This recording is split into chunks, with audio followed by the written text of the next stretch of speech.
sa vie. Avant le match Cameroun-Argentine, je me rappelle, le matin, je faisais une interview avec un journaliste de Ouest France qui était venu me rencontrer parce que je venais de signer à Rennes.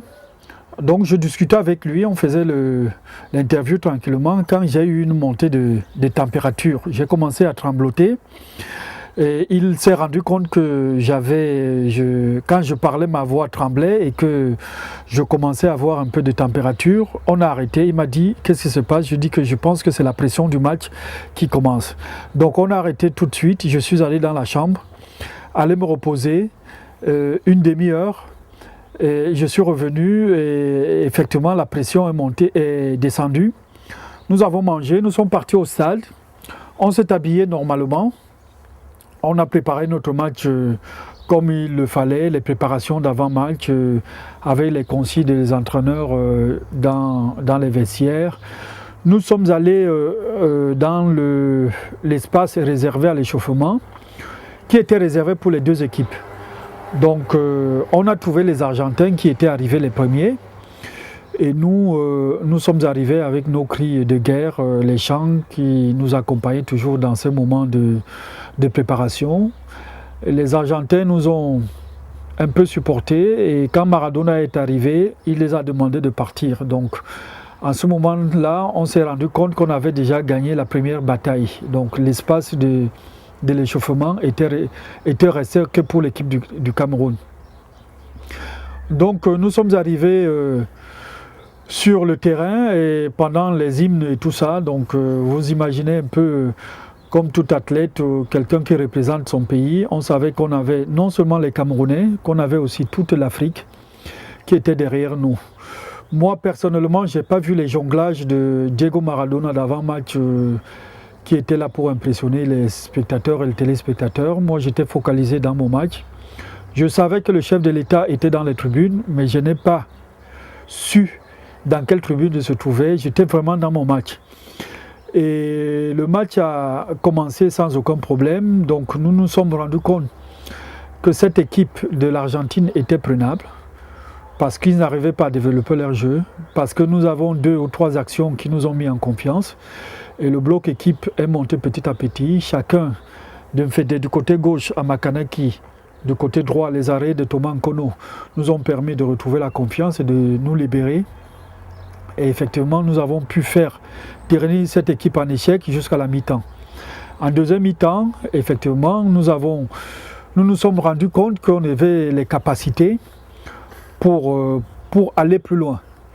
Bon, malheureusement, au bout d'un certain temps, André Canabillic a un carton rouge et l'équipe se ressoude encore. En ce moment, on s'est dit qu'on va jouer vraiment, on va mourir sur le terrain.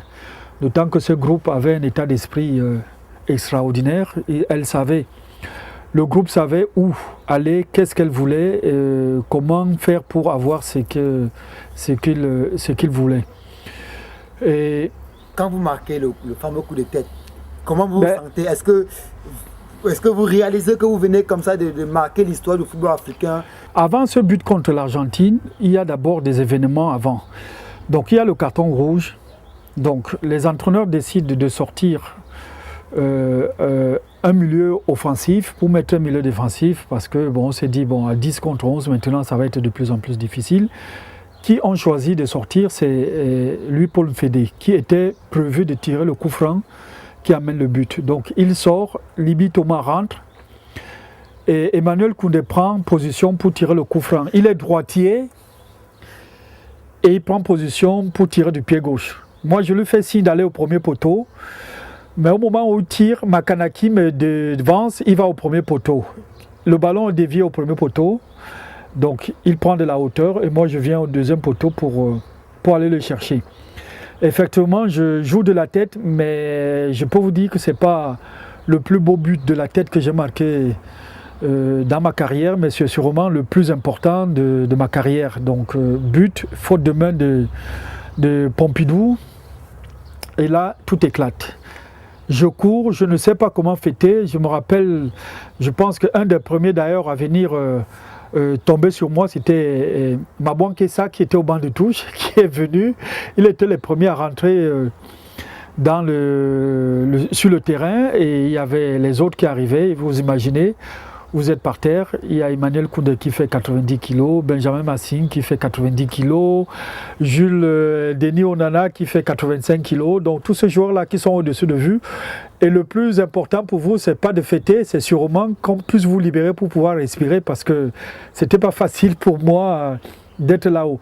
Mais après cette fête, on s'est remis tout de suite dans notre match parce qu'on savait que le plus important, le plus difficile venait de commencer. Il fallait défendre ce but jusqu'à la 95e minute. On a de la chance, on a quelques occasions encore. Je me rappelle une action de Roger Mila, et une action aussi de Émile Mbou qui peut nous amener un 2-0 ou un 3-0, mais elles ne sont pas concrétisées et on finit le match euphorique. Donc moi tout de suite dans les vestiaires, on vient me chercher juste à la sortie du match. Je vais à la salle de conférence. Donc pendant que les autres sont en train de fêter, pendant que Benjamin Massing et Canabi sont au contrôle anti-doping et moi je suis dans la salle dans le point presse pour essayer d'expliquer et tout. Ma tête et tout ce que je voulais c'est de retrouver mes copains pour pouvoir vraiment fêter et je les ai trouvés dans le bus. C'était l'euphorique de là où du stade San Siro à l'hôtel où on était, c'était la fête vraiment toute la nuit. Yannick Noah et tous ces artistes, nos familles sont venus nous retrouver à l'hôtel et la fête a continué.